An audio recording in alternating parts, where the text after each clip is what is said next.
Okay, guys, so I just came back from meeting with Democrat Lieutenant Governor candidate um, Eric Allen. That's not what I'm going to talk about. Although I've seen that he is pro Bernie, he is not on the Hillary Joe Biden team, except for the D.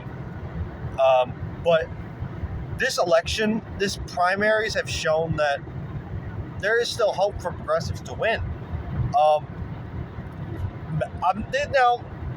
now people are always celebrating these 3 to 4 victories as if it's all across the country, but it just shows that progressives can win.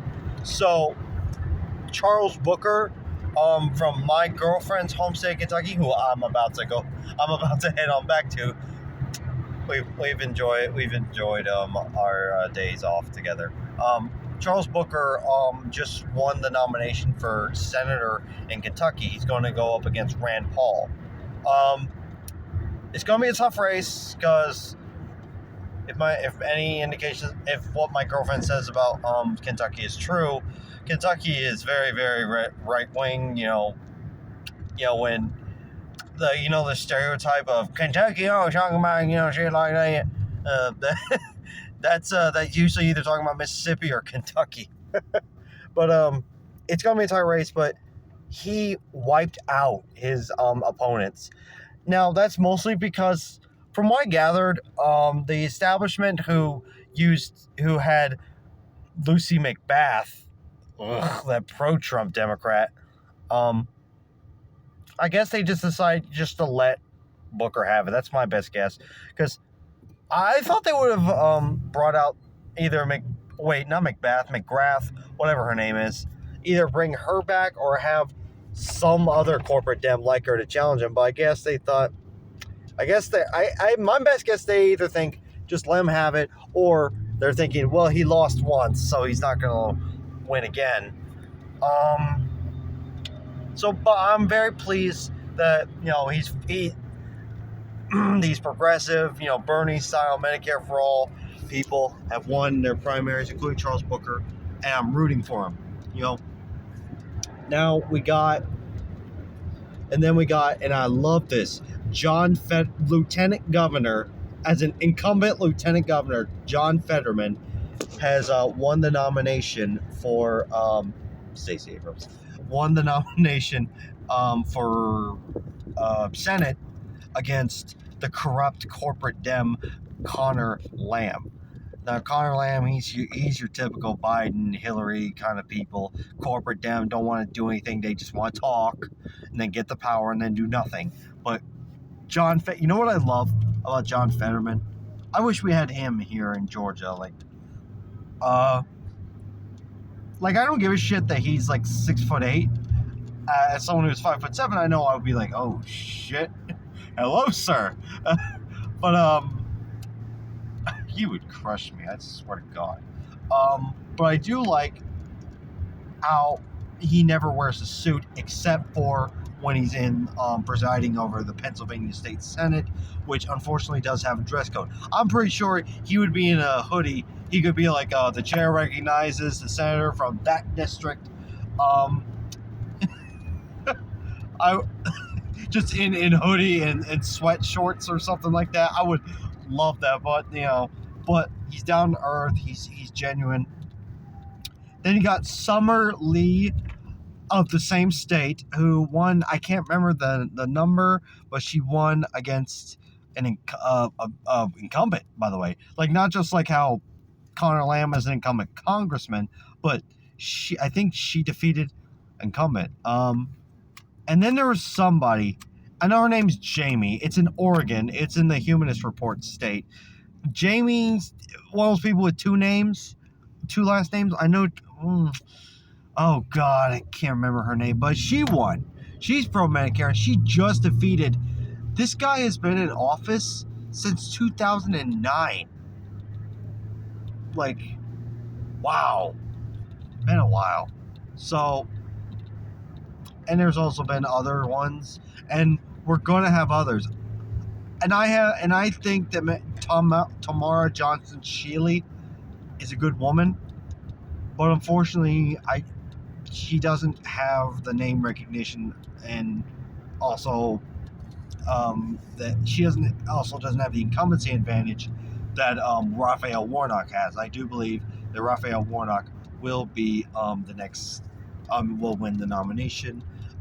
Me and my girlfriend did vote for Tamara Johnson Shealy, and I encourage anyone who lives in Georgia who's seeing this, I encourage you to vote for Tamara Johnson Shealy. And I know some of you think, well, why if she's going to lose? Because the more you vote for someone, the more people take you seriously. Because Bernie, I'm not saying Bernie wasn't somebody, but he wasn't a nobody, but he was virtually not well known before he ran for mayor, to be honest. In the 70s, he actually ran for governor and other sorts of things, but then he became mayor. Then he became Congressman Bernie. Now he's Senator Bernie. And then he became known to the whole nation when he ran for president those 2 times. But yeah. And Eric Allen, he is for Medicare for All. He had a very politician way of explaining it. Like, dude, can't you just use layman's terms?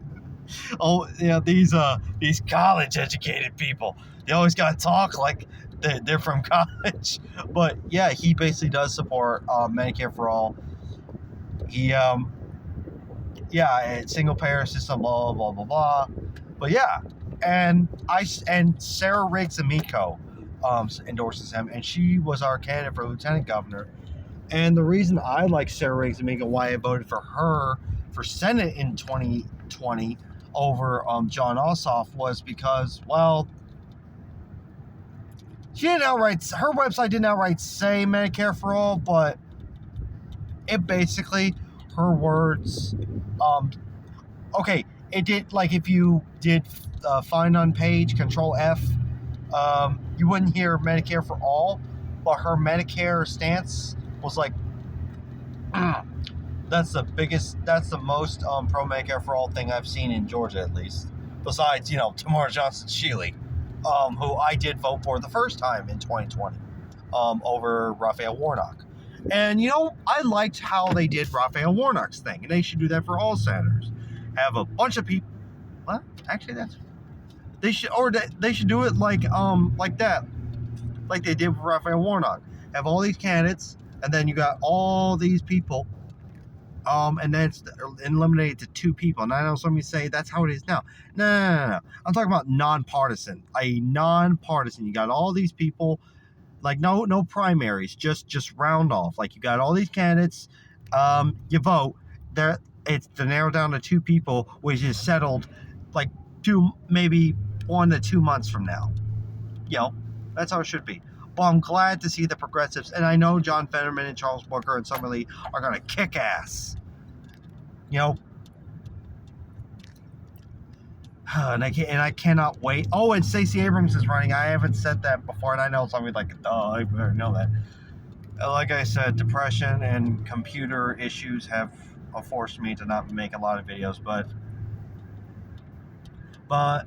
this is the 2022 is going to be a lot better than 2020,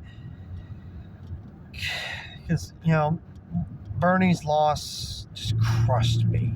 It really did. And especially after, it's really, and like someone in the comments, is it worse when a candidate you support loses when you've met him? Because I've met Bernie. Stacey Abrams' loss, it didn't hurt as much because I never met her, and if she comes near where I live, I'll try to meet her, but other than that. But, and also, like, not a lot of progressives out there, at least for the Senate. Because, progressives for the Senate. We had a lot of progressives join in on the House, both in 2018 and 2020. But you see, Senate, and I want to be actually clear, I'm not downplaying anyone's role in the House of Representatives, but the Senate's where it's at. We get a lot of things passed, and we get a lot of progressive things passed by the House. It's the Senate that's the biggest problem. It's like Bernie is like the only one who's basically progressive. I don't want to talk about Elizabeth Warren.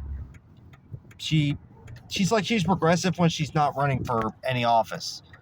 And I don't know whether if we can forgive her for that sexism backstab.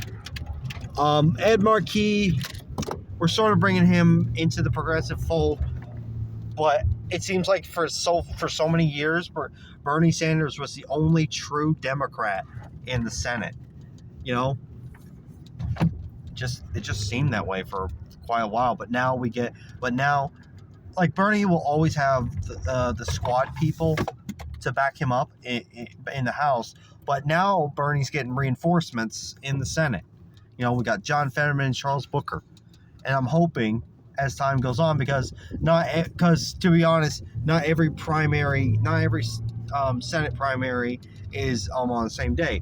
My state primary will be on the 24th. I encourage any Georgian who's watching this to vote, and I ask you to vote with your conscience, but vote progressive. Like, always straight Democrat, but do vote your conscience. Vote progressive. But these victories actually give me hope for once. Because, yeah, Bernie gave me hope while he was campaigning, but, but now we're, like, actually having victories. This is what we didn't have last year, in the Senate, at least. Again, not downplaying the House, but, how it is. But, yeah, my battery's at, like, 14%, but I'm going to get off here soon. But have hope, progressives. We are coming back. Bernie started the revolution. He started it all for us. Let's bring our victories.